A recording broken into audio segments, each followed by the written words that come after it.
Well, greetings, imagination connoisseurs. Once again, it is I, your Duke of Dope Discourse, your master of fun and wonder, your viceroy of verisimilitude, your sommelier of sci-fi and cinema, your archbishop of Banterbury, your chancellor of cheerfulness, your pharaoh of physical media, your evangelist of the imagination, and your existential Mr. Rogers, Robert Meyer Burnett. And I am robcasting at you imagination connoisseurs, you members of this, the Post-Geek Singularity community. How are you all today? Wow, we're on the downside of 600, episode number 601. My God, it was a fun 600th episode despite the technical problems. I want to thank everybody for the ongoing support on that show and bearing with me. I thought it was a fine show indeed, ultimately. All of our guests are judges in the IICFF, of which we are going to be wrapping up in the next 2 weeks. It's going to be a lot of fun, finishing up, putting up the last movies, and announcing the semi-finalists. And more information on that. The short story competition is now live. You can go find out about it on the Burnettwork.net website.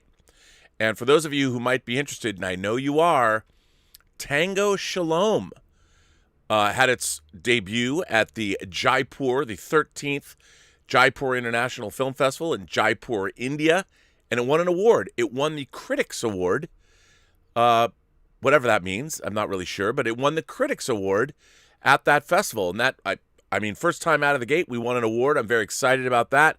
Obviously, when you work on, low-budget movies that don't have a studio behind you or even a mini-major distributor, and it's all DIY, it's nice to get that kind of recognition for a independent movie, a real labor of love that a lot of people put a lot of long hours in to make it happen.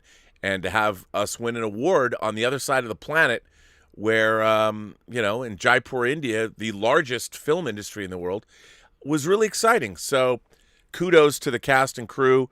And we've since, in the last couple of days, got into a bunch more film festivals throughout North America and Canada.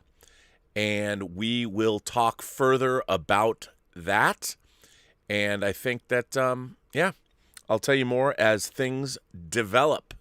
But it's all pretty exciting. I mean, how many other YouTube channels can say, hey, the movie we just did won an award in Jaipur, India? I don't even know anybody that can say that. I guess I'm the first. How exciting. Anyway, let's get into what's going on today. Guess what happened? I mean, look, streaming, obviously streaming is the way things are going these days. The streamers are they're changing Hollywood. I mean, you all know that. We've talked about this so much on this channel. But what's very interesting is today, according to the Wall Street Journal, bam, Netflix, 200 million subscribers for the first time. The streaming giant said it added a record 37 million subscribers in 2020. The Crown was among the top-performing series on Netflix in 2020, a year when the streaming giant added 37 million subscribers. I mean, this is huge. This article was in the Wall Street Journal yesterday by Joe Flint and Micah Maidenberg, and it was published at 7:30 in the evening Eastern Time. Netflix Incorporated, it's on the, I guess, is that the, I don't know, I would assume is it the Dow Jones? Is it the, I'm not sure, but NFLX, I don't know which who knows? I would assume it's the Dow Jones. Ended last year with more than 200 million subscribers, a milestone powered by consumers left homebound by the pandemic, eager for entertainment and rising demand in international markets where the streaming giant has had a head start over many rivals.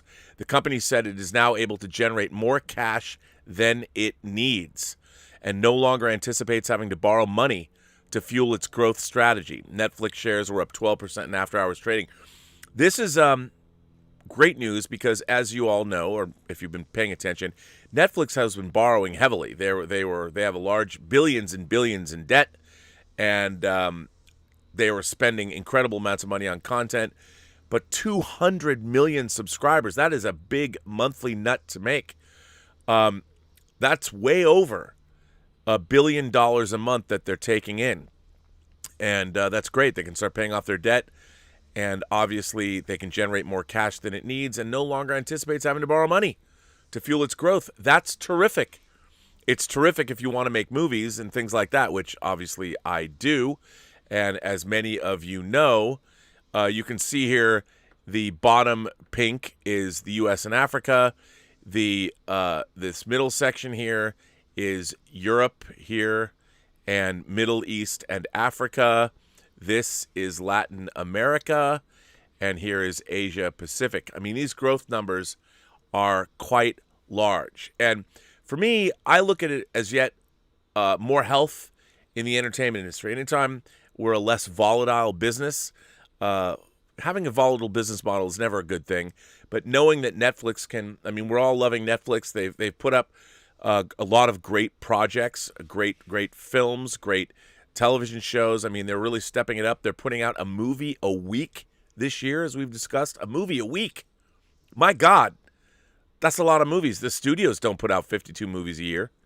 So it's pretty exciting what's going on. I see it, to me, in my mind, as a lot of opportunity. Look, people would say, well, Rob, there's just a lot of, Netflix is just recycling a lot of talent that we already know, and is there a lot of room for growth for new talent, new markets, new things to come in? I think there is. I see it as an opportunity. Obviously, you've heard me talk about the animated series that I've been working on. That officially gets announced on February 12th.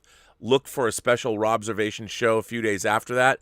I don't know how much they're going to get into who's involved with the show, but I mean, I can say that Ashley Edward Miller, the first guest that we had, one of the judges for the IICFF, he is obviously the showrunner of this show.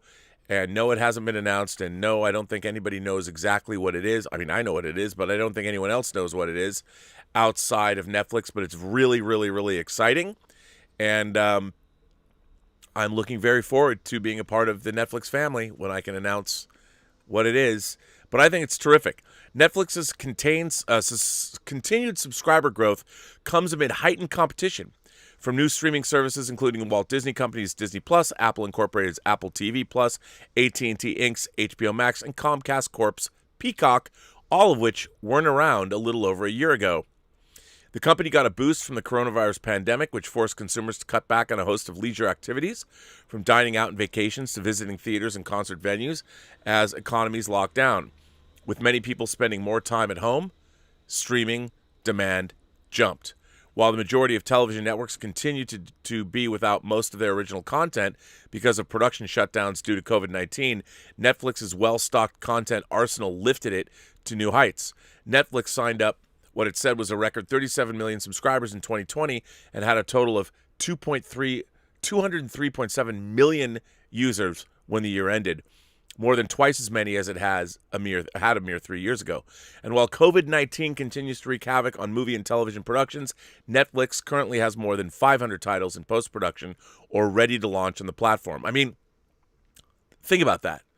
Currently has more than 500 titles in post-production or ready to launch on the platform, and the company said last week it unveiled a movie slate that will see a new release on the platform every week of 2021. I mean, I'll tell you this, the animated show that I've been working on since August of 2019.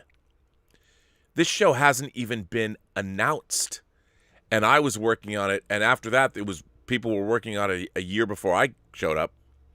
So, and I guess I can say that so far this show that I worked on is an 8-episode season, and there was 3 seasons initially ordered. So, always in a state of production. I mean, we've been working on these for a long, long time, and Netflix doesn't drop anything until the whole season is completed. So, of course, they've got 500. Think about that, 500 new titles. That's a lot of stuff in production, and they're going to fill that pipeline. That's a movie a week. Well, that's just 52 new movies. You've still got, what is that, 448 other things to drop. Amazing. I mean, they're doing a fantastic job. It's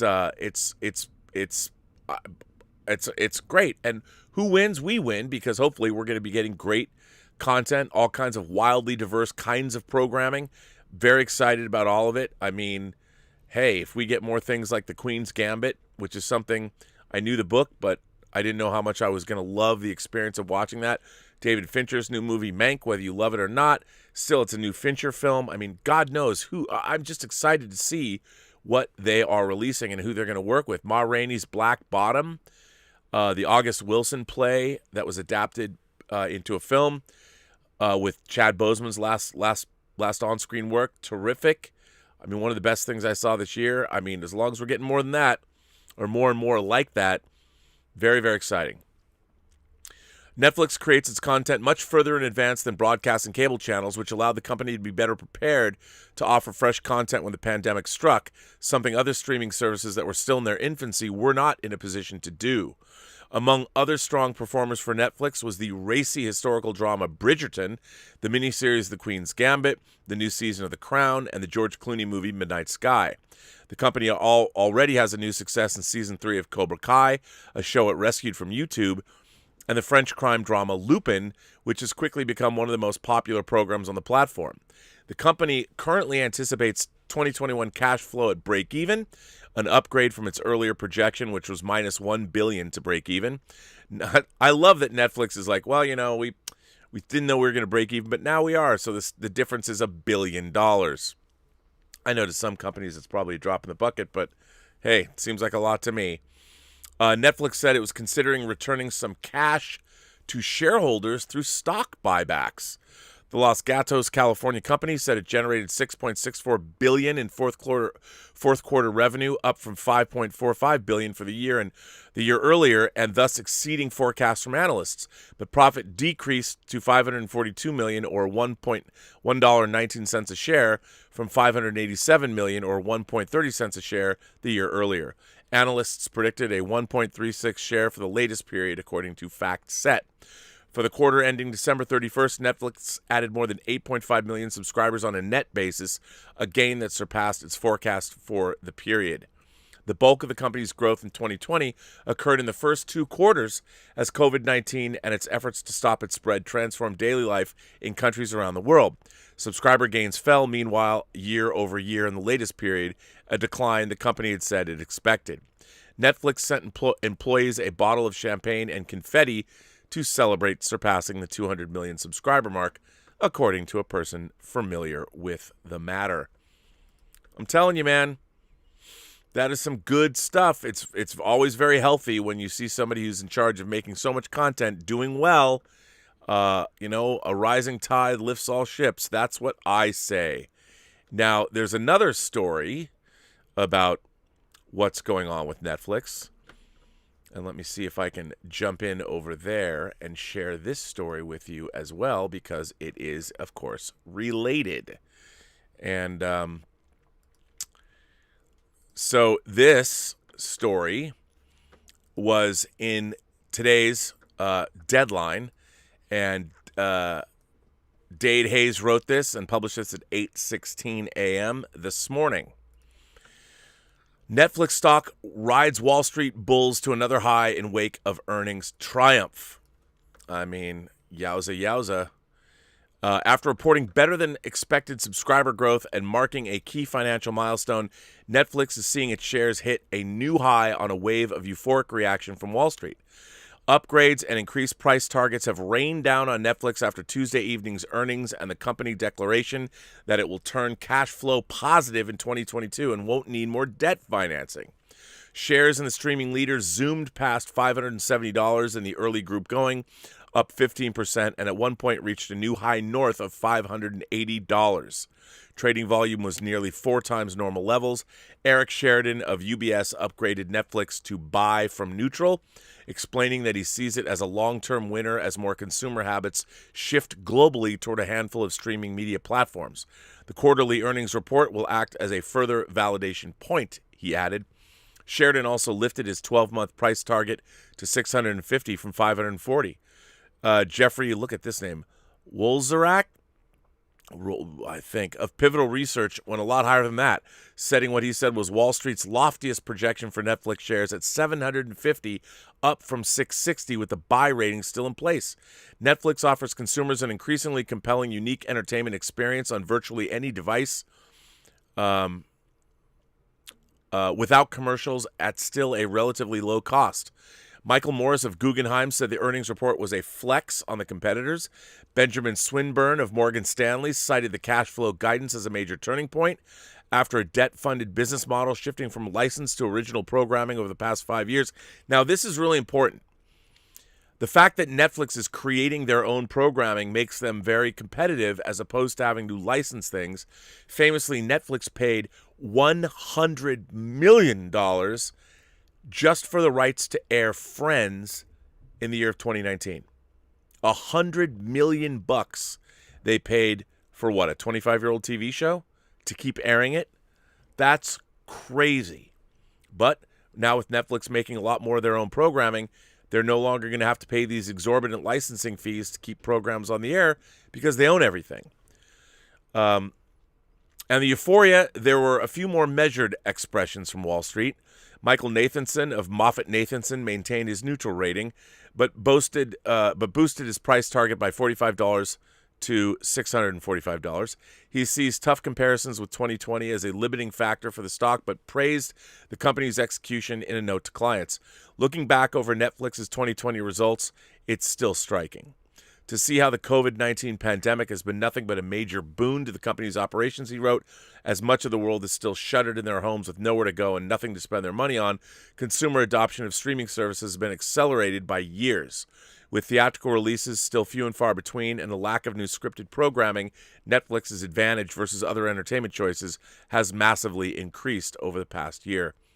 Noted Netflix bear Michael Patcher of Wedbush Securities is sticking with his underperform rating, but lifted his price target to $340 from $235. While we're far more constructive about Netflix than we have been at any point in nearly a decade, we continue to question its validation, he wrote in a research note. What a buzzkill that guy is. But anyway, it's I think for us, for anybody working in the entertainment business, it's incredibly healthy to see Netflix again getting out of debt and getting their cash flow going and still producing incredible programming. So I'm excited, especially because, look, even though in a small way I contributed to this upcoming Netflix animated show, I'd like to consider myself part of the Netflix family. And, you know, I was watching one of these Film Courage videos about a guy who produced 3 films that Netflix distributed, and he said that, you know, when you get a no from Netflix about something, it only means it's a no today, that you can always go back to them on another day, and maybe that no will turn into a yes. And I like hearing that because you never know what you might be doing at Netflix in the future. Just saying.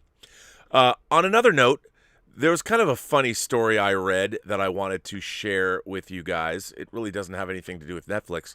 I just thought it was kind of funny, and I wanted to share it,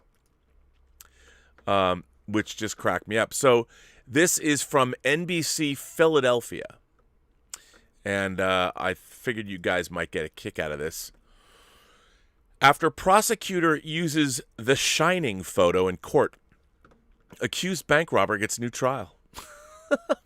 This was published yesterday at 4:57 by Joe Brandt.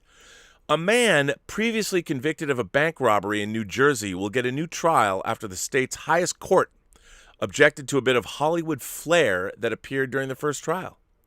The New Jersey Supreme Court ruled Tuesday that a Camden County prosecutor erred by including a photo of Jack Nicholson from the 1980 classic The Shining in her closing argument. In the iconic scene in the film adapted from a Stephen King novel, the crazed Jack, also the name of his character, the character Nicholson plays, wields an axe as his wife and child hide in the bathroom. He breaks down a piece of the bathroom door with the axe, sticks his head through the opening and saying, "Here's Johnny!" At Damon Williams' trial for an alleged 2014 bank robbery, the prosecutor showed a frame from the axe scene in her closing argument. A summary from the Supreme Court's clerk explains the prosecutor was arguing actions speak louder than words, and that Williams put a Bank of America teller in fear of harm when he handed her a note demanding cash. That was key to the case. If the jury found the teller was at risk of harm, they could find Williams guilty of second-degree robbery by threat of force instead of a lower charge of third-degree theft.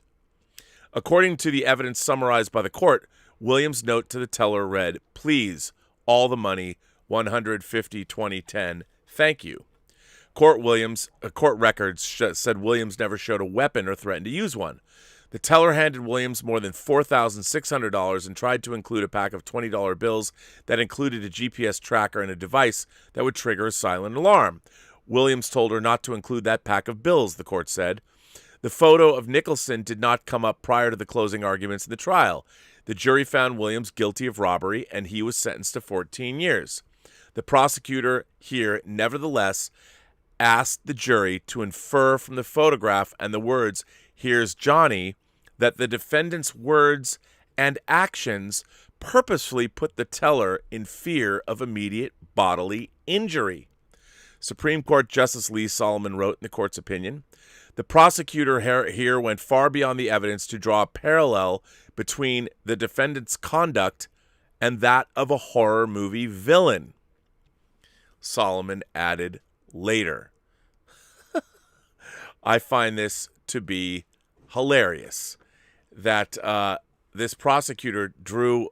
I don't quite understand what all of that means. I mean, it's kind of odd to me. I don't know if I was doing that. If I was the prosecutor, I would have made that connection. But maybe getting a new trial because somebody used a pop culture reference.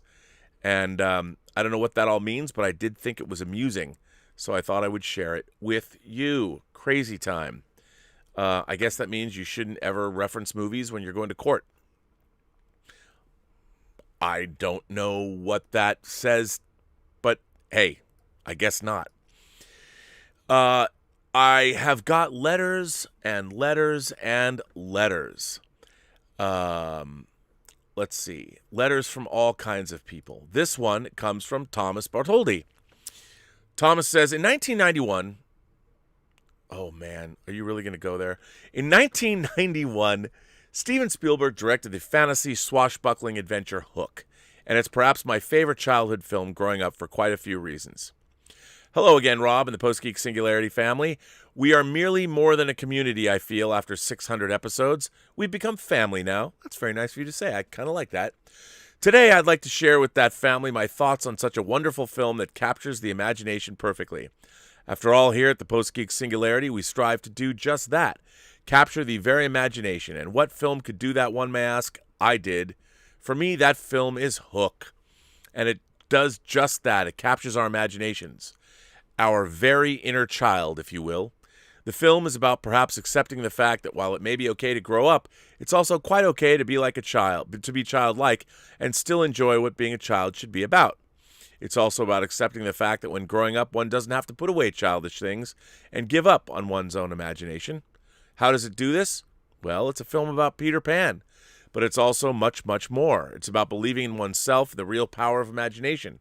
It's written by James V. Hart, whose own son asked him something wonderful. He asked his father, what if Hook didn't die at the end of the Disney animated film Peter Pan to a crocodile? What if Pan grew up? And out of this came the story of Hook. Peter Pan grows up and forgets who he was. He may have a family, but he's come to care more for his career. His own son seems to resent him and only longs for his father to give him what every son wants most. Then there is Hook, who longs for revenge. He steals Peter's own kids, Jack and Maggie, taking them away to Neverland.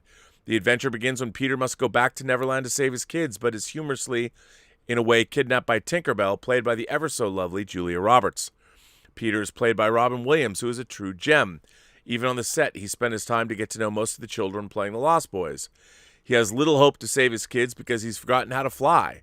He's forgotten who he was, and so he's forgotten how to believe. So he has to learn to fly and find himself again to save his kids. He has to believe in himself and the power of the imagination once again. But the Lost Boys do help him, though the new leader of the Lost Boys becomes jealous of this and doesn't stand for it. Once he gets his imagination back and learns to fly, the two face off and a line is drawn. Peter remembers that his happy moment is Jack's birth and so regains who he was and that self-important power we all have, believing in one's own imagination. Rufio, the very lost boy who seems to be set against Peter at first, joins him by giving him the sword. The film becomes an enjoyable adventure of wonderful childlike imagination when it's pirates versus Lost Boys. Only before this, Peter sees Jack, his own son, who longs for his attention, turn into his very enemy for the attention he did not give his son. Maggie never gives up on her father, and that makes you love her all the more. So in a sense, Pan and Hook fight for Jack's love, but truly only Peter loved his son, telling him his most happy thought. Maggie just wants to go home. Jack is happy to have his father's love, and Hook wants his fight. Hook is wonderfully played by Dustin Hoffman. When Rufio steps in to fight him, he's killed and says, "I wish I had a dad like you," that pulled at my very heartstrings. This film is very much one of my childhood memories. After Hook is memorably eaten by the infamous crocodile, Jack and Maggie head home. Peter says goodbye to his past and accepts his new future as a father, but doesn't lose the power of believing as he once had, nor his childlike innocence he again regained. He becomes a better man and a better father. The film will always be one of my favorite childhood films. It's also one of my favorite Robin Williams movies.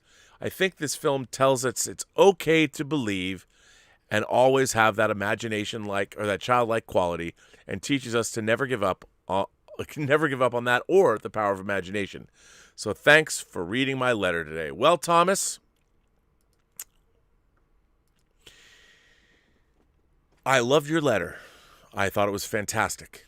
But as for the movie Hook, I'm just going to leave it with a no comment. A no comment from me.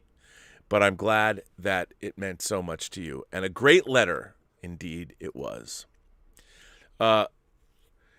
Philippe Abrigo? Is it Abrigo? I don't know. Maybe it is. Hello, Rob. Hello, Rob. I was having lunch today, and I was having this nerd moment.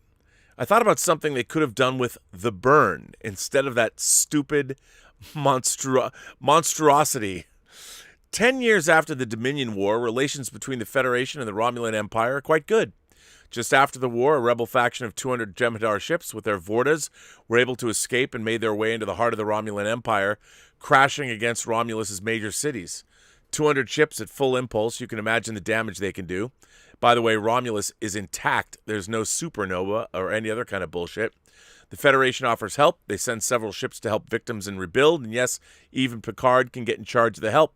But this time without acting like a fucking dickless twat. Anyway, several main Romulan politicians, by the way, that's how it's written.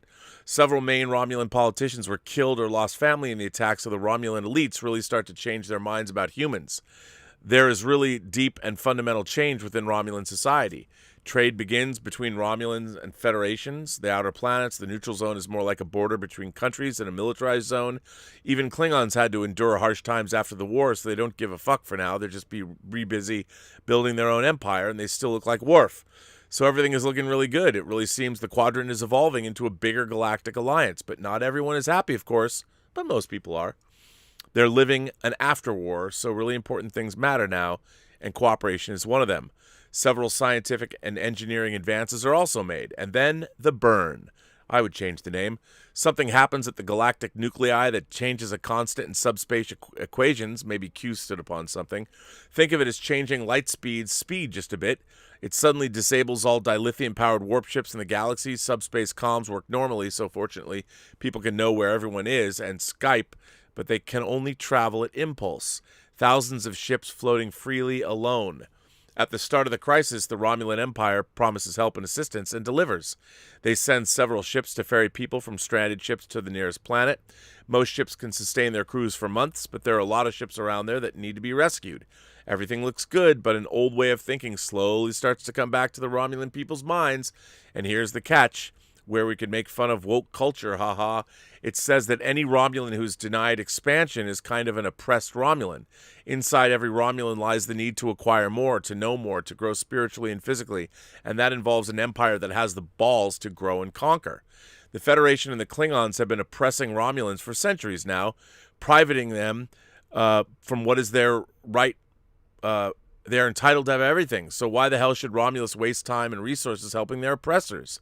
This starts to get everyone, including the Romulan ship crews.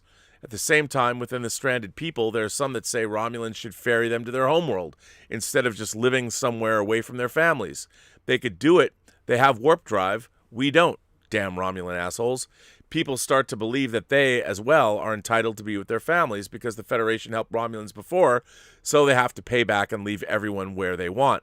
Federation and Romulan people have had a really good time these last few years due to this evolution, so they had it too easy. They were too comfortable, and they don't remember that being alive is reason enough to be thankful.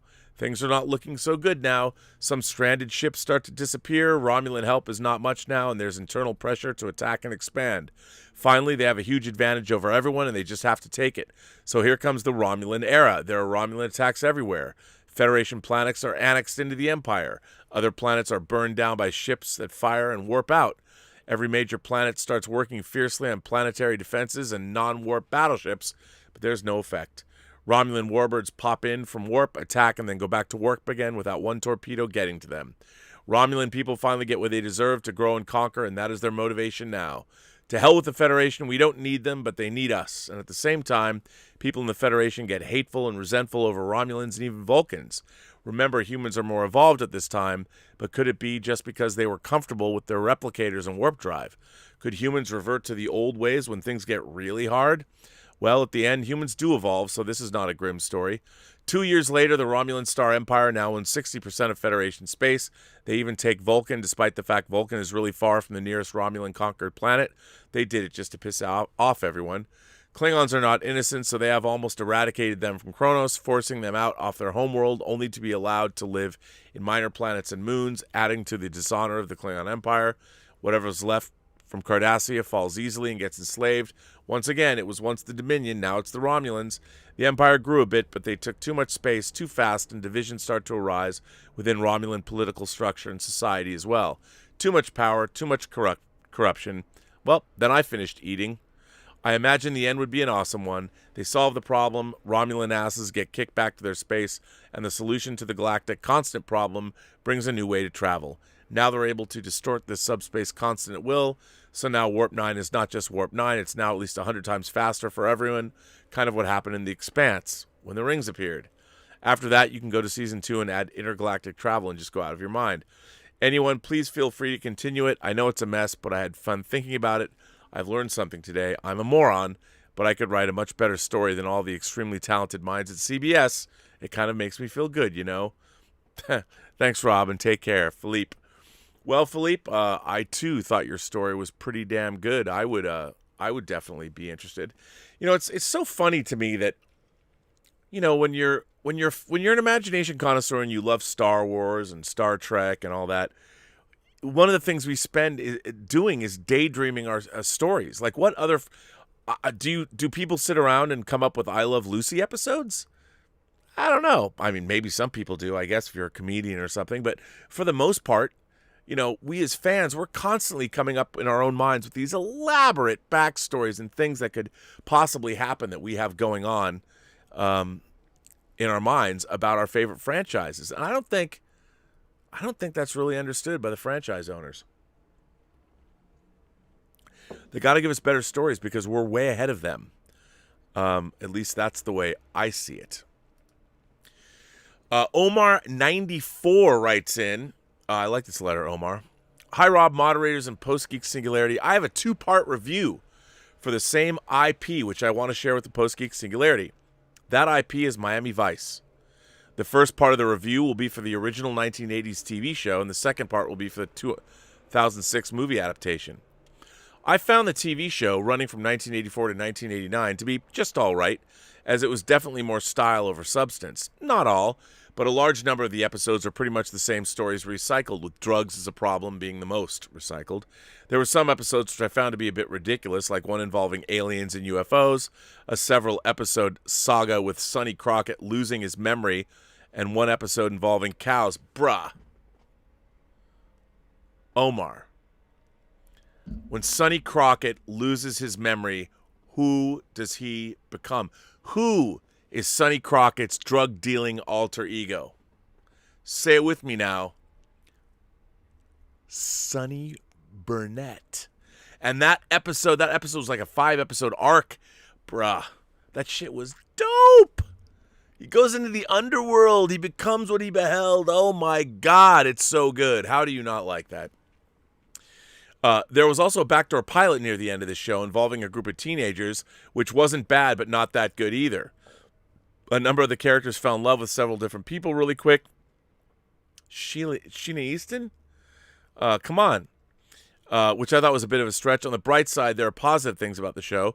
The performances from the 7 main cast members were really good. Don Johnson as Sonny Crockett, Philip Michael Thomas as Rico Tubbs, Edward James Olmos as Marty Castillo, Sandra Santiago as Gina Calabrese, Olivia Brown as Trudy, Michael Talbot as Sand Swiddick, and John Deal as Larry Zito. I know Crockett and Tubbs are the face and the lead of the show, but I thought the show worked best when it was an ensemble with all 7 of them working together and interacting with each other. A bit of a spoiler, but one of them dies in season 4, which was the characters where the show started becoming not as good. There were several supporting characters, but I felt the best one was a character called Izzy, who gives the cops the latest information from the street. Izzy was played by Martin Ferrero, who people might know best from Jurassic Park as Donald Gennaro, who gets eaten by the T-Rex on the toilet. I like the look of the series. It was very stylish, and the soundtrack used throughout the whole show, like how Phil Collins' In the Air Tonight was used in the 2-part pilot episode. It was also great seeing a lot of appearances from either then unknowns or already established celebrities, like Bruce Willis, Ed O'Neill, Brian Dennehy, Lawrence Fishburne, Wesley Snipes, John Turturro, Phil Collins, Chris Rock, James Brown, Julia Roberts, Melanie Griffith, Ben Stiller, John Leguizamo, Bill Paxton, Ian McShane, Ving Rhames, Liam Neeson, Luis Guzman, Stanley Tucci, and many others. Overall, while I think there were very good parts in the Miami Vice TV show, I found it to be just all right overall. I found Michael Mann's 2006 film adaptation to be not my thing. Oh, come on. It felt a bit anachronistic, as I felt the movie might have worked better in the 90s or the 2000s. I tried, but I could not get into it. I really couldn't understand the story, and the characters were very underdeveloped. While there were good actors in this movie, like Colin Farrell and Jamie Foxx, they and all the others were completely miscast. There was no chemistry between any of them, and their performances could have been better. Almost all the cast, except for Colin Farrell, was underused, so there was a lack of teamwork and dynamics between Farrell and the other cast members. Also, I thought the film's look was a little off-putting, as it looked like a more polished version of found footage. Overall, 2006, the 2006 film was not my thing. Thanks. That is my 2-part review of Miami Vice from its TV show and film adaptation. Thanks, and live long and prosper. Oh, my God. Omar. Maybe it's because you're young, Omar. But look, I love both the 2006 movie and the TV series, although I do think that the finale of Miami Vice is one of the very worst television finales I've ever seen. Not a fan. But I do love the show. I really love the show too. Actually, this one comes from Dilociraptor. Dilociraptor writes this. Dilociraptor. Dear Rob, I'm writing this letter as I reach the final minutes of your 600th episode of Robservations. Big congrats on your epic run of Robcasting, by the way. I always have so many thoughts I want to write to you about, but I've only written once before. I've been suffering some sort of mental block for a while now. I think the whole country was, by the way. Not regarding writing to you, but writing at all. My first time writing to you was a big achievement for me, as is this one. I'm hoping I'm finally digging myself out of a hole for good now, and it would be great if I could become a regular letter writer and engage with this Post-Geek Singularity community that I've gotten to know over the course of many Robservations episodes I've watched. Oh, anyway, none of this is what I wanted to write about. First, I would like to thank you for having Ashley Miller on the show. I'm a huge fan of most of his work, at least the work I'm familiar with. Fringe is my favorite TV show of all time. I love the Sarah Connor Chronicles, and I thought X-Men First Class was great. Plus, Thor isn't too shabby, and I loved Agent Cody Banks back when I was a tween. I'm glad you did like Agent Cody Banks back when you were a tween. I liked Agent Cody Banks back when you were a tween too, because they gave me a big fat check. Joking aside, I must thank you and Ashley both for your involvement in the project. I know you were not too happy with the way it turned out, and I doubt he was either, but it was something that awed me when I was younger. Looking back, it hit me in a similar way as the original 2 Spider-Man movies did. Well, that's very nice of you. Which is saying something, because I was absolutely obsessed with those as a kid. The problem with Cody Banks was that I saw it once on TV and then it disappeared, only to live as a friendly ghost in my mind. Story of my life. It did. I did, however, eventually watch it on Hulu about 1 year before you started doing Robservations. I must admit, it doesn't hold up as well as the Spider-Man movies, but it's still something special, and it was super cool to learn that you were instrumental in its creation. Well, thank you. Well, there I go on a tangent again, but I hope you'll bear with me. I don't thank you and Ashley Miller for his appearance on the show because I'm just a fan. I also found the chat to be quite inspirational, especially the part where you asked what his advice was for aspiring writers would be, since I happen to be one. One great thing he said was, write constantly, because if you don't, on some level, you're full of shit. He's right. You should write constantly working out, as it were, and turning yourself into a better writer. Well, as I mentioned before, I've been on a cold streak when it comes to writing. In the past year, I've only written one short story, and it was last month. I do view the story as a first step, though, and I believe that you've provided me with a great opportunity for a second step with your short story competition. I don't really want to enter any story I've written before. I want to take it a step forward personally, not just publicly. This letter's getting long, but I want to get to the idea that finally pushed me over the edge to actually write. Toward the end of the 600th episode, you and Jason Spriggs started talking about your idea that art is not subjective. To summarize, you believe art has an inherent objective quality that we humans do not have the ability to divine. During the discussion of your belief, a theory formed in my own mind. Every piece of art is unique, obviously, or it wouldn't be art. On top of that, every piece of art is made up of several different elements. I theorize that each of these elements is objectively good or bad in and of itself. When you add up all the elements, you're then faced with the mammoth task of having to evaluate not only good minus bad, which is already hard enough, but also how well or poorly the elements interact with one another. In conclusion, it's entirely possible, and I think likely, that each piece of art has an objective level or good or bad, but it's also entirely possible that humanity will never be able to figure it out, nor even one work of art, because of the complexity of the equations needed to figure it out. I totally agree. Never fear, though. I think our rough approximations of good and bad are still worthy of crafting and refining. I often mentally compare the pursuit of perfection to exponential functions in geometry. An exponential function will get exponentially closer and closer to a set of imaginary x and y axes, but it will never touch them. We can similarly get closer and closer to perfection, but we will never reach that either. I'll sign off on this one now with honor to Velociraptor.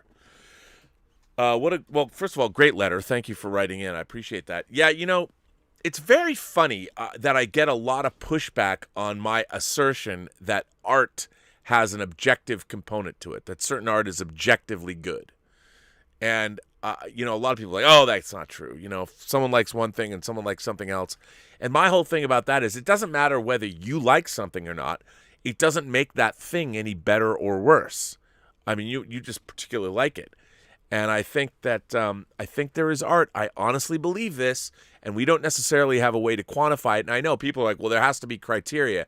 When I say that art is, that I believe that there's an objectivity to art, I think it's not necessarily, it's not, it doesn't come out of our opinion. It's something that stirs us on some kind of a genetic sense memory level, an intellectual level, many different levels. But it is inherently there, and everybody experiences that inherent objectively great art in different ways. Hence, that's why it speaks to people differently. But I still think it's there. I still think, look, with movies, with all the great movies that I think are objectively great, there's, as I've said, there's magic, there's alchemy there. There's alchemy. It's a magical, not a fairy dust, but the collaboration of many different people that put their time and effort into this film, all underneath working for a great director.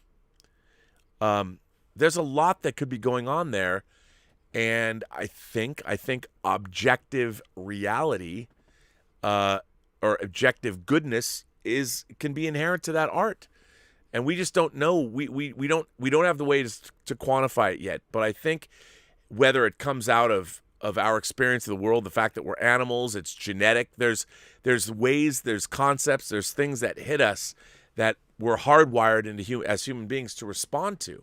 And when somebody tells a story or makes a movie that sort of that sense memory kicks in, I think that a lot of great things can happen. So, but thank you for writing in. Let's see where you all are at. By the way, this is going to be an extraordinarily short show today, because probably just an hour, because, Elizabeth and I are going to watch tonight. We're starting our Westerns on Whining About Movies. We're starting with John Ford's superlative, My Darling Clementine, with Henry Ford. Did I say Henry Ford? I meant to say Henry Fonda. It's John Ford and Henry Fonda. But the mistake, you can understand where I was going. No, it's the great John Ford. He's every other great director rolled up into one when it comes to Westerns. So, yes. My Darling Clementine. Let's see. Michael Morgan sends in a tip and says, Rob, did you get the email from Stinky Tuna about the Abyss snafu? I did. I was impressed they acknowledged the issue and are sending out a replacement disc to all the people who order without any return on our part. They are a class act. What Michael Morgan is referring to is this. This is actually Dieter Bastian's copy that I got for him. As many of you might know, the extended cut of James Cameron's The Abyss has long been sought after on Blu-ray. There's been a version done for years, and 4K for that matter, but there's never been a release of the extended cut of The Abyss on HD on physical media. But our friends at Stinky Tuna made it, and they wrote me and they said, I looked at this to see, I was like dubious, where did this come from? I still don't know where it came from. I don't know if someone secreted them the master or what, but this is Dieter's copy. I got a copy myself. Then I got an email from them saying that this was a defective transfer. It came from a source that was subpar, and I don't have to do anything. I just have to wait, and they're going to send me a new copy. So God loves, that's stinkytuna.com. You got to love that, but yes, I did get the email from them, and talk about taking care of your customers. God loves Stinky Tuna for doing that. So, and God love them for making sure we have the Abyss, the extended version, on Blu-ray, because no version has come out on Blu-ray at all, anywhere. So Michael, thanks for that. Roger Haynes sends in a super chat. Thanks, Roger. Willow says, congrats on your film festival award. Thank you, Willow. It's nice to be once again an award-winning filmmaker. It's very nice. Oh, Willow says, okay, this is probably a dumb question, but I'm still trying to figure out how the timeline in DS9's Children of Time works. If the descendants of those on board the Defiant can exist with the crew of the Defiant in present time before they were thrown back 200 years into the past, doesn't that suggest there's a causal loop, regardless of what the crew of the Defiant does, that they will be sent back in time in order for their descendants to exist? And part of like the explanation on how time travel worked in the Terminator, where John and Reese can both exist in the future. But then we do see the Defiant actually being able to avoid being sent back in time and erase the entire timeline and all the colonists. Please help me out. Well, this is a weird. Okay. Here's the thing about time travel that in the Rob Burnett time travel realm, like if I was going to pick the definitive way of traveling through time, I would say this.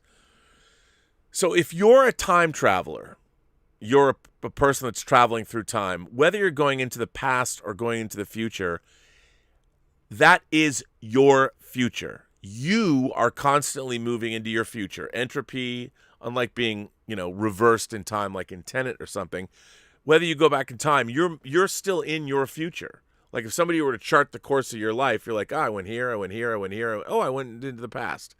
So if you go into the past, you as the time traveler are moving into your future. You've shifted in time space, but you're still aging and all that. You're still growing older and stuff.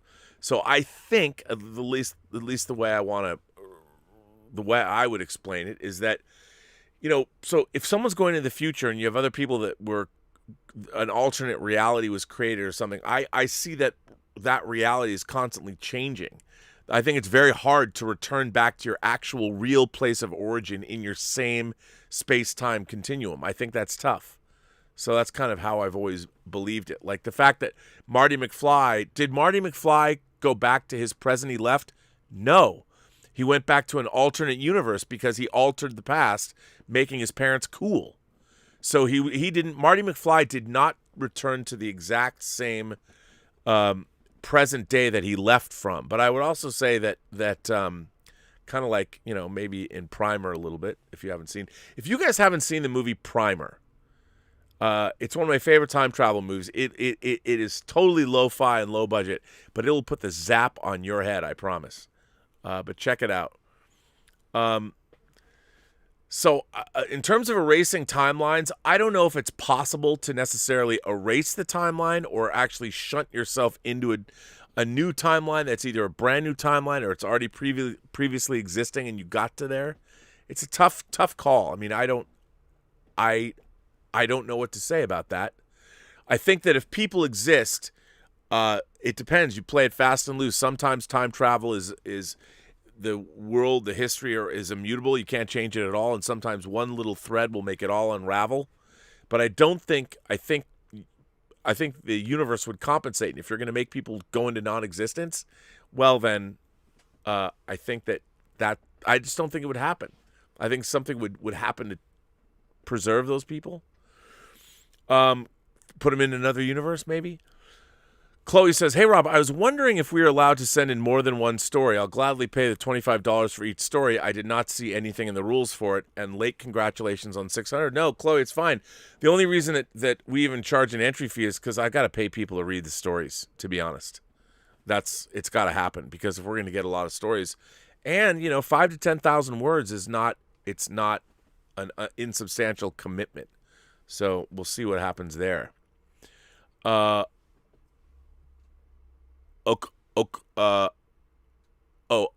Native. I had to look at that quickly. Okie Native. They have Taco Chronicles. Enough said. Is that Netflix? Thanks for that. Paul in Long Beach says, "Hey, Rob, I've noticed many people asking how King Kong grew so tall. I'm just glad that both he and Godzilla seem to have a post-COVID punch." Post-COVID punch? Verisimilitude, right? Yeah, but Godzilla's been fat in these modern American movies. There's been people that have been writing about it, like Jeff Wells talks about it. I don't want to rip on my main man Godzilla. I mean, you don't want to fat shame the poor lizard. Lorenzo Princi sends in a super chat, a very generous super chat, sir. Thank you so very much.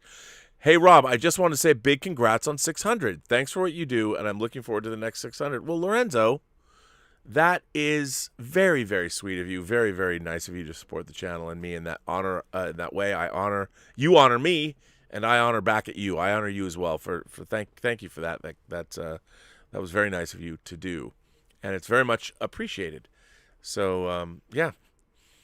Stub McShave says, "Concerning Netflix Q4 report, did you see the article in Variety about the topic?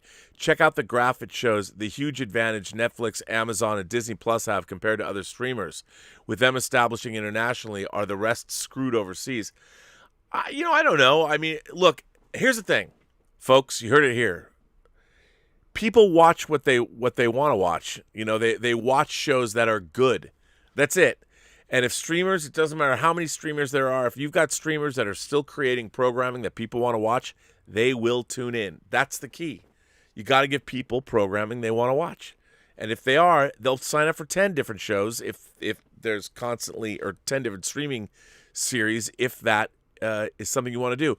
I also think that they're going to make their shows, eventually streamers are going to make their shows a la carte. So they've got their subscribers, but they'll also make it a la carte for non-subscribers. So if you're not a Netflix subscriber and you want to watch The Queen's Gambit, they might come and say, well, for $20 you can watch all 5 episodes or whatever, how many, 7, all the episodes of The Queen's Gambit you want for that amount of money. That's what I think is going to happen ultimately. So for the streamers, because there's so many, and eventually people are just the sheer numbers of streaming services, people are going, I'm out. I don't want to deal with that. Alexander Wilson says, "Have you seen Regina King's One Night in Miami yet?" I have not. I've just been working. I really want to see it. Every time I turn on, I did watch The Expanse last night, right when it drops. And of course, the first thing that pops up is an ad for One Night in Miami. And boy, do I want to see that. It just looks terrific. I can't wait. Devin Hilton sends in another super chat and says, Homicide: Life on the Street is the most underrated TV series of all time. Unfortunately, it was on NBC on Friday in the 90s. Were you a fan? The Wire, same creators, got more acclaim. I loved Homicide: Life on the Street. And yes, it's an incredible, incredible show. I loved it. I loved it all. I thought it was so good. Brandon Sheehy is here and says, Rob, I'm always a little perplexed by the acclaim Gal Gadot gets for her performance as Wonder Woman. She still seems wooden to me with a flat delivery and a blank expression much of the time. I feel like Chris Pine, a much more accomplished actor, carries her. Yeah, you might be true. You might be right about that. That might be true. But I like Gal Gadot, and I think a lot of people do. And I think, look, maybe they like her off-camera personality more than her on-camera personality. But yeah, I did think that Wonder Woman's delivery is a little flat. I don't disagree with you. Don't disagree. Yeah. Kaz Graphics is our cheesemonger and says, by the way, a cheesemonger is a real thing. Because of Kaz Graphics, I found out about this in real life. By the way, let me just say, because whenever I see Kaz, I gotta give him a shout out. So Kaz is the official cheesemonger on this channel, but he is a graphic designer. I mean, we've never really had an actual conversation like face to face, but he works for a graphic design company and sent me a box of, I guess it's his design company, or he works for the design company, a box of the swag, including some. Actually, he sent me. You know what he sent me? He sent me like a label for for iced tea for, why am I drawing a blank on the iced tea? But it was an Alita Battle Angel like label that they were doing for, what's the iced tea label? Why am I drawing a blank on it that Rush Limbaugh used to like? But it was really cool. He sent me that. That was part of it. But it was also, I love this glass. I don't know why I love this glass so much. I love this glass, and it's it's an aluminum can, but it feels like it's bigger. I just love it because I like weighty glasses. I like weighty glasses full of lots of liquid. And if I didn't know Gas Graphics, if he was not the cheesemonger of this channel, I would not have this glass. And Sophie would not have her the baseball hats he sent, the VN Graphics baseball hat. It's great stuff. So Kaz, by the way, he did send in a chat and says, congrats on 600. I stopped by Beecher's today. All I can say is more surprises yet to come. Oh. So one of the sponsors for the the Intergalactic Imagination Connoisseurs Film Festival is, in fact, Beecher's Handmade Cheese. Beecher's Handmade Cheese is based in Seattle and New York City. Now, they are...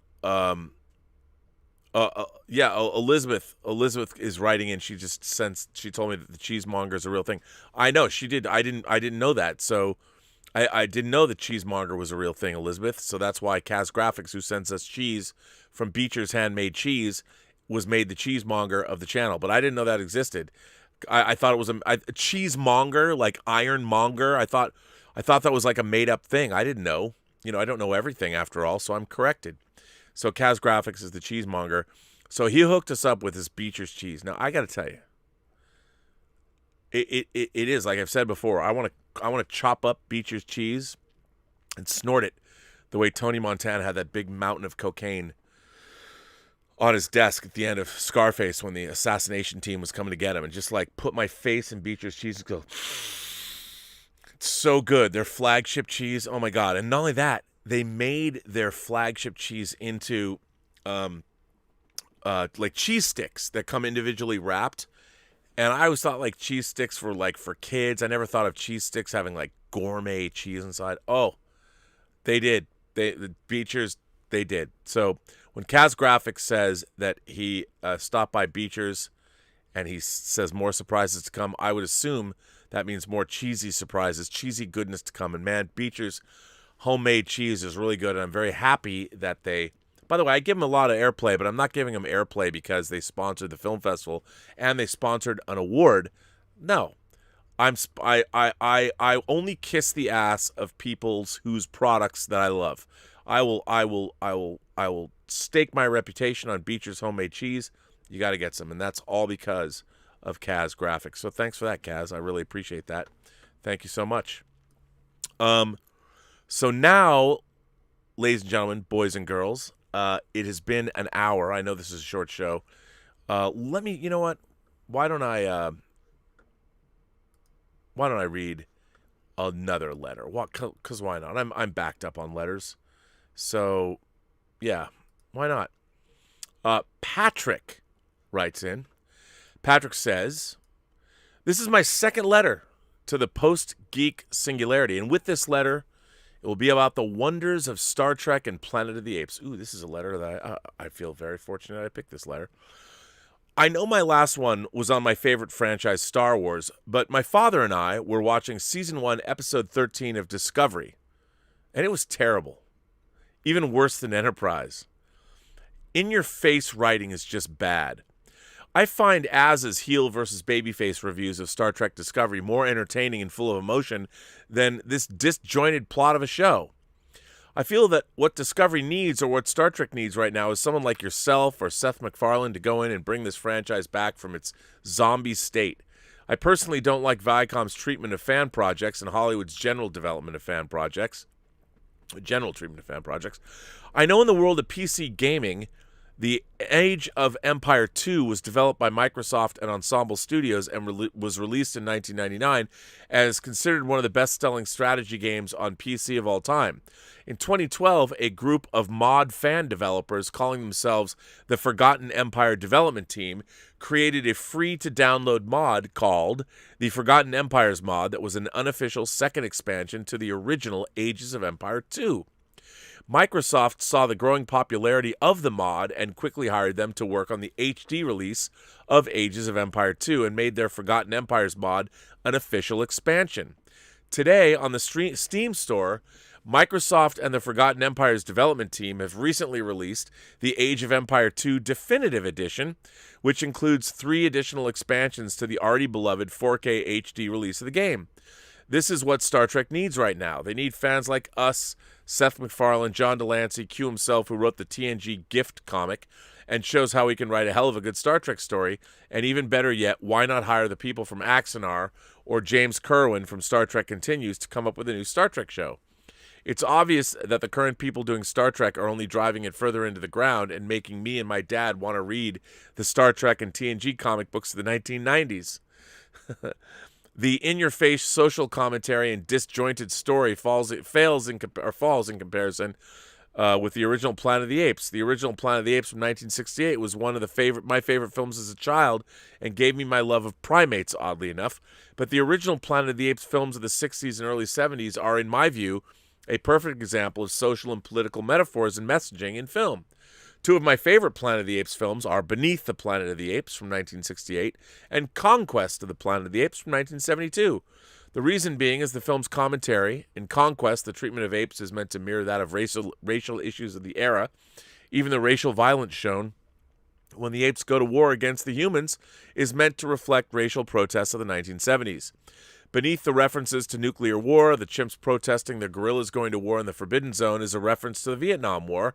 The people who worship the bomb and their psychic abilities being a reference to the possible development of man's exposure of radioactive fallout. My friends, whenever mentioning the original Planet of the Apes, laugh, claiming that Rise, Dawn, and War of the Planet of the Apes were better compared to those 50-year-old films. Were they? Were they, though? The problem is that those newer films of the franchise I just don't like at all. For when it comes to the story, the original films from 50 years ago fare better than anything from today. The makeup was revolutionary at the time, and the story's political commentary from the original films were far better and fantastic compared to Rise, Dawn, and War. Planet of the Apes films 1967 to 73 are the gold standard of political and social commentary in film, which I feel many of these film directors and writers need to study. For how it's written in most modern films and shows, it hits you in the head, like Star Trek Discovery. Speaking of Planet of the Apes and Star Trek, IDW and Boom Studios did a Star Trek and Planet of the Apes crossover comic called The Primate Directive, where Captain Kirk and Spock meet with Cornelius and Zira and Taylor to try and stop the Klingons who hope to start a guerrilla coup to take over the Planet of the Apes, based on the original Star Trek and Planet of the Apes from the 1960s. I know fans of the Post-Geek Singularity and yourself would love it compared to Discovery. I loved it. I thought it was good. I would like a suggestion for a Star Trek Enterprise model, and I'm split on whether to get either the Enterprise D, the Enterprise 1701, or the Enterprise A. What is your recommendation on a model under $100? Pat Finch. Well, first of all, Pat, you and I park our shuttlecrafts in the same shuttle bay. I have too many. There was a corridor of boxes here because I got this bad boy that I opened up in the last stream. This is the Hot Toys Endgame Thanos. I have not lit up. I've not put the battery in his Infinity Gauntlet. So, here he is. This. I got this. Actually, got delivered during the last stream I was doing with Az at noon. So I can't get there, but I would have gone to get you my favorite Enterprise model ever. But in light of that, I will find it for you. Enterprise refit, and I will show you my favorite Enterprise model. And the model kit itself, boy, that's not the right one. These are all the wrong ones. Here we go. So this is, I think, this is my favorite Enterprise model. And how much does it sell for? Let's see. Buy it at AutoWorld. If you buy it, well, here, I will let me screen cap this for you so you can see it. Dun dun dun dun dun dun dun. And this is by far one of my favorite models of all time. And I'll show it to you. But I have to, of course, screen cap it first. And no. Go to here and go to. Oh, it's a little hard to do this when you haven't anticipated it and you're doing it live on the fly. Okay, here it is. So this is the Polar Lights Star Trek refit model from Star Trek the Motion Picture and the Star Trek film series. It is a great model kit. And it's 3 feet long, and it's got an interior shuttle bay, and you can light it and do the Aztec. It's got marking details and Aztec decals, so you can make it look that way. It's truly incredible. Now, it says buy at AutoWorld. If I might suggest, the place where I buy a lot of all of my models, and they're not paying me. I'm not. I say this only because I love them. Cult TV Man, okay? CultTVMan.com. And it's really the Cult TV Man hobby shop, which is here. They're one of my favorite places to shop for models on the web. Now, let's see. They've even got, look at that. They've even got the Discovery model. But they have a whole Star Trek section, and they have anything you could possibly want. They're reissuing Deep Space Nine, if that's what you want to buy. They got a 1/1000 scale Voyager that's new. Wow, they got a lot of old stuff. But so they've got a great Star Trek selection. And here's the classic Enterprise, too. Also, if you want to get that, both of these kits are amazing. So this might be more. Wait a minute. Oh, it's already a finished display model for, oh my God, for $400. Look at that. That you can buy built, and that's a 3 foot. This is the display model. It comes with lights. This is 3 feet long, and the Polar Light stuff that'll already be built. I mean, it's expensive, but you want it less than $100, you can get the kit for less than that. But there you go. So that is Cult TV Man. Go to CultTVManShop.com. So CultTVManShop.com. And by the way, tell them that I sent you. Say, hey, Rob Burnett on Robservations sent you over there. So there you go. Yeah, which is good. Well, listen, everybody. On that note, I am going to end this show, and I want to invite all of you to come to our first Whining About Movies. We are kicking off our Western Weeks. Western Weeks with Elizabeth, the ace, the arbiter of cinematic excellence, and the enchantress of entertainment. We will be kicking off our Western Weeks tonight with John Ford's masterful My Darling Clementine. Watch it first. Do yourselves a favor. It's a delightful film. Classic Western. and join us tonight as we whine, and we're going to drink wine and whine about the movie. So, hope to see you there. And this ends Robservations episode number 601. I can't even, I say that, it's like mind-boggling to me. But if you want to write me letters, please, I've got a backlog of letters, so don't think I've slighted you. But you can write me at the Burnettwork.net website, and we can talk about anything you want to talk about within reason. And, of course, the short story competition is open. The film festival competition, I'm going to announce probably the semifinalists, and there's still some more movies to watch in the next week. And then the judges will do their thing, and then we'll crown a winner. So that'll be fun. Actually, there's a lot of winners. There's, I think, 11 categories, and there's trophies and all kinds of things. So it'll be fun. Anyway, ladies and gentlemen, boys and girls, gentle beings across these 28 known galaxies, I want to thank you all for your support. I want to thank my moderating staff, which is one of the best in the business, Mike Bodden. I want to thank the Richard, Joshua Levesque, Robert Pariso, Justin Toner is here. I don't know if Bunyan Snipe is here, but maybe he is. I just want to thank all of you guys for being here and doing that. And, all of that. And I want to thank all of you for generously supporting the channel through all kinds of things, whether it's super chats or tips or just sending in letters and just being here and hanging out and being part of our favorite community here on YouTube. So there you go, another 600 episodes. This is almost like it when Roman Castevet's Witch's Coven in Roman Polanski's. It's Roman Castevet, which is an anagram of Adrian Marcato, right? But Roman Castevet and his Witch's Coven that have brought Satan on Earth, they say the year is one. It's almost like, well, it's Robservations. It's the year is one again, where it's 601. Or not. I don't know why. If you haven't seen Roman Polanski's Rosemary's Baby, you should, because it's it's a horror movie, but it's not bloody. But to me, it's just one of my favorite movies of all time. And it's basically, to be honest, I mean, it shows, it's a movie about effective management skills, because the coven succeeds. Satan wins. His son is born into the earth. And I only say this, I can't stop. I don't know why you guys have now made me fix on it. It's your fault. But everybody seems to be excited about episode 666. To be honest, I got to be totally honest with everybody. I was not thinking about episode 666. I was not thinking about doing something funny for it, or I don't know what. But everybody's like, what are you going to do for episode 666? And I don't know. I was actually thinking about, I think it might be interesting to do a whole episode on examinations of the devil in movies. How has Old Scratch been portrayed throughout motion picture history? And I think I think it'd be a really interesting show, really long show.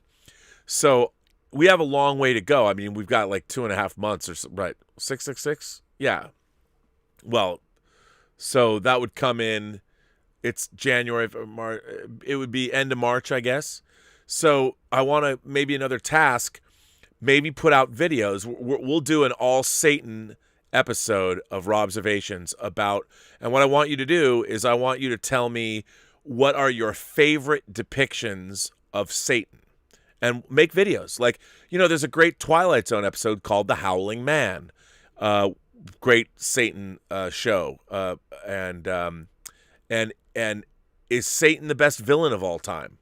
Is Satan the best bad guy, or misunderstood? And there's been so many great portrayals of Satan, and let's talk about that. So you can make videos, and I'll play them, and maybe tell me about your favorite portrayals of Satan. Like, I mean, come on, you got to think about Devil's Advocate and Al Pacino playing the devil. I'm a humanist.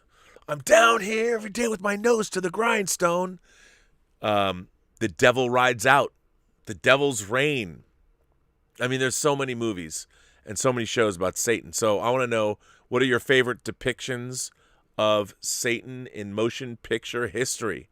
Think about it. We've got until episode 666, which is still 2 months away, but it'd be kind of fun. I mean, I think it'd be fun. Obviously, The Exorcist, but is The Exorcist... I mean, look, here's the thing. If somebody wants to say The Exorcist, I know it's Pazuzu and all this, but let's just say The Exorcist is about the devil. I have no problem with that. Hell, there's even an episode in Next Generation called Devil's Due. But is that really the devil? Who knows? Is Q the devil? I don't know. Let's talk about it. But you guys seem to be way more excited. I did not even have it on my radar, but I've gotten so many emails and DMs about episode 666, which is amusing. But so that's what we'll do. We're going to do an All Satan Day on Robservations, where we celebrate and talk about Satan as a character in movies and television. I think it'll be fun. And on that note, ladies and gentlemen, boys and girls, gentle beings across 28 known galaxies, I say to you, you imagination connoisseurs, every person you meet has a story to tell that you have yet to hear. And all you have to do is listen. And by the way, if you haven't seen it yet, watch the poet who spoke at Joe Biden's inauguration today. Impressive. Most impressive. And on that note, I say to everyone, I hope to see you back here tonight for whining about movies. Western weeks begin. Have a better day. And remember, did I say every person you meet has a story to tell? Every person you meet has a story to tell that you have yet to hear, and all you have to do is listen? I don't know. I'm discombobulated. Thanks for being here. I will see you tomorrow. I'm not on the John Campea show tomorrow. It's Thursday. I wasn't on today because John had no topics and did Q&A, and he's going to be moving, so not much in the John Campea show next week either, but we'll be here, and we'll be having fun. And you know what? Elizabeth and I talked about it. I'm going to start going up in the attic and getting toys down, and we're going to be doing like 10-minute chunk episodes of Fully Articulated where we're going to free some toys. She's going to free some toys. People seem to like that, so we're going to do that. So I look forward to that. On that note, have a better day.